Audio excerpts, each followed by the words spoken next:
Craving ramen? Let's discover the origins, varieties, and pro-eating tips for this popular dish. Be careful, this might make you hungry. Welcome to Chow Time, where we discover some of the most popular dishes around the world that you might not have tried yet.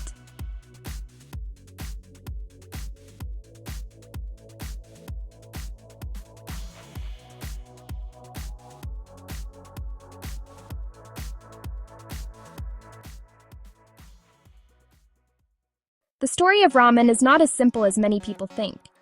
Its roots are tangled, reaching back across the sea. The core idea, wheat noodles in a hot broth. This concept was not originally Japanese. Many food historians point to Ramen, Chinese hand-pulled noodles, arriving in Japan centuries ago. It traveled with merchants, scholars, and cooks who moved between the two nations. Once on Japanese shores, they began a slow transformation. Japanese cooks adopted an idea, then perfected it, making it uniquely their own. They started to experiment using local ingredients and adapting flavors to suit the Japanese palate. The broth began to change, moving away from its original Chinese style. The toppings started to reflect what was available and loved in Japan.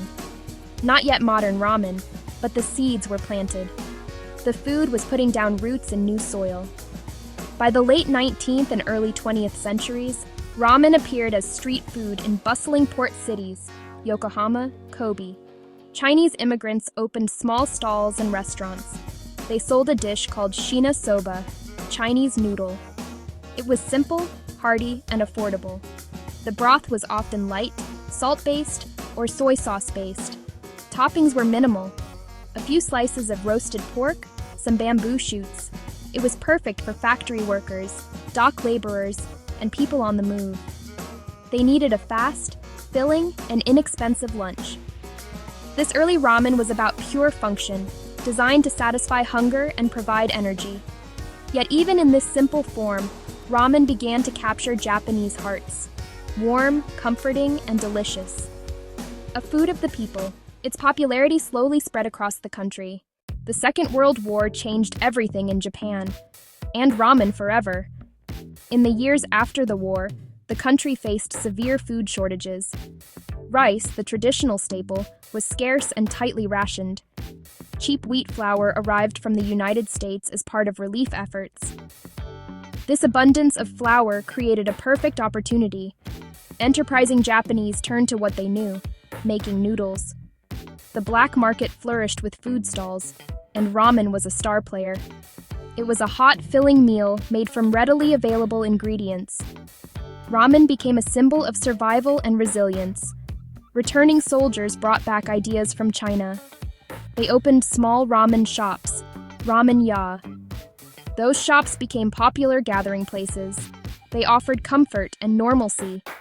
Eating a cheap hot bowl was a profound pleasure. It nourished body and spirit. This period sparked huge innovation in ramen. With limited ingredients, chefs got creative.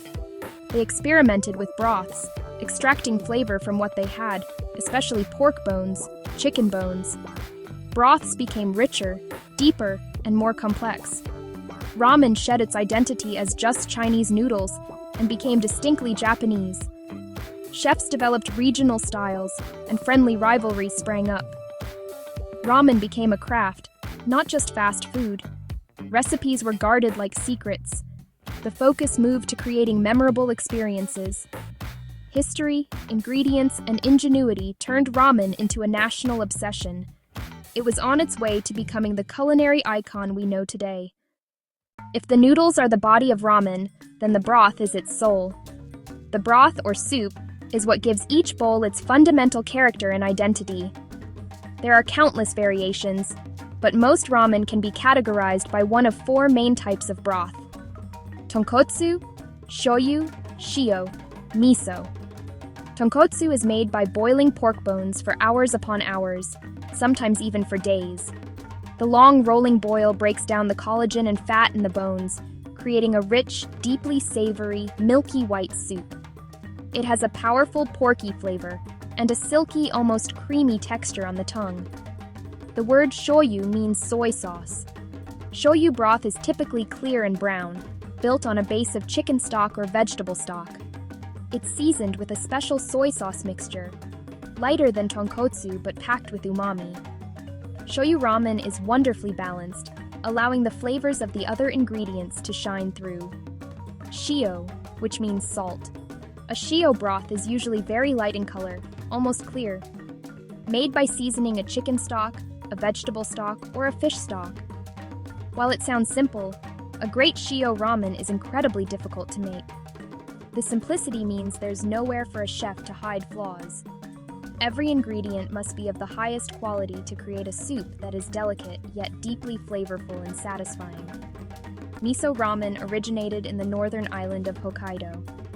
This broth is made by adding fermented soybean paste, miso, to a base stock, often chicken or pork. The result is a complex, nutty, and robustly savory soup, ranging from sweet and mild to earthy and intense, often paired with thicker noodles, sweet corn, and a pat of butter that melts into the hot broth. While the broth gets the glory, noodles are the unsung heroes of the ramen bowl. A great bowl is impossible without great noodles. They're made from wheat flour, water, salt, and a mineral water called kansui, which gives them their characteristic color and springy bite. Noodle shapes vary dramatically. Tonkotsu ramen often uses thin, straight noodles, while Sapporo's miso ramen is served with thick, wavy noodles that grab onto the hearty broth. A good noodle should have what the Japanese call koshi, a satisfying firmness and elasticity. The noodle is not just a vehicle for the broth, it is an equal partner in creating a transcendent bowl of ramen.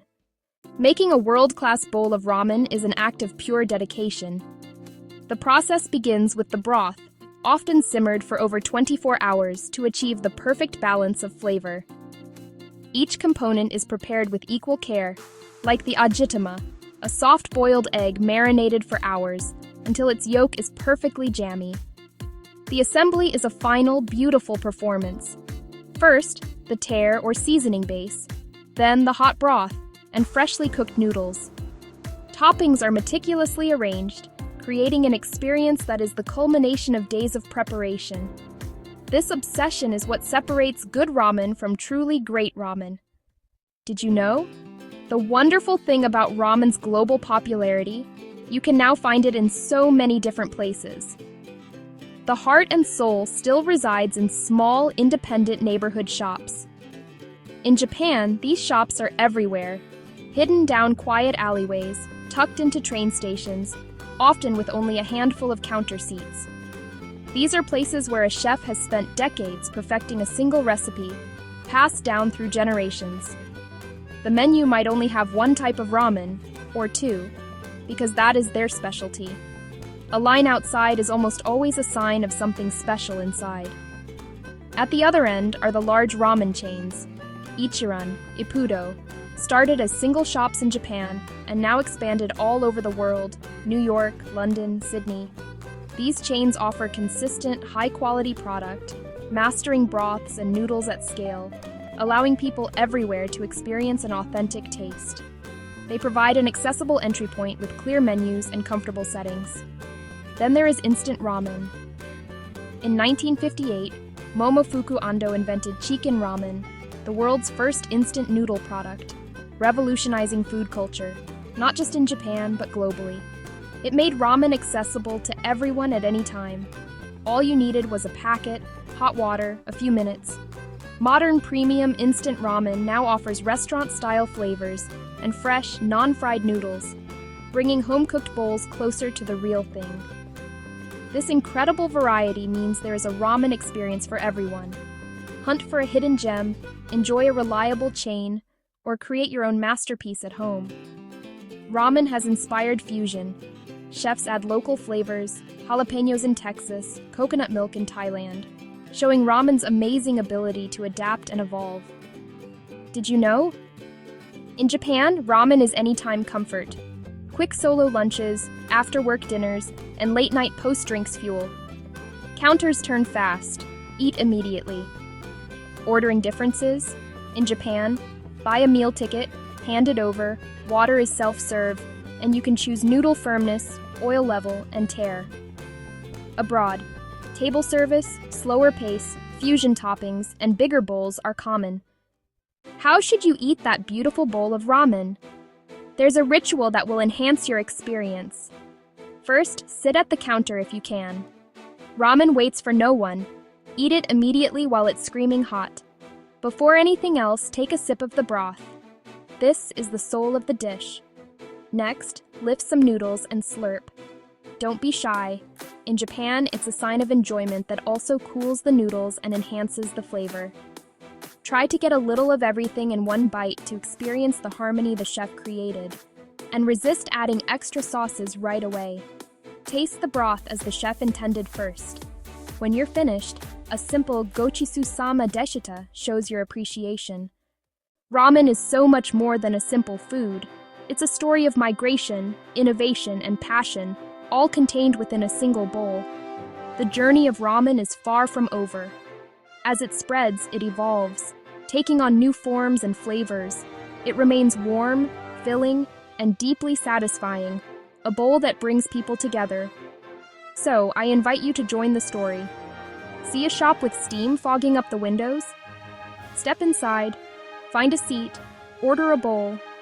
When your bowl arrives, pick up your chopsticks. Slurp with joy. Taste the history and passion in every single bite. A whole world is waiting for you, and it all starts with one perfect bowl.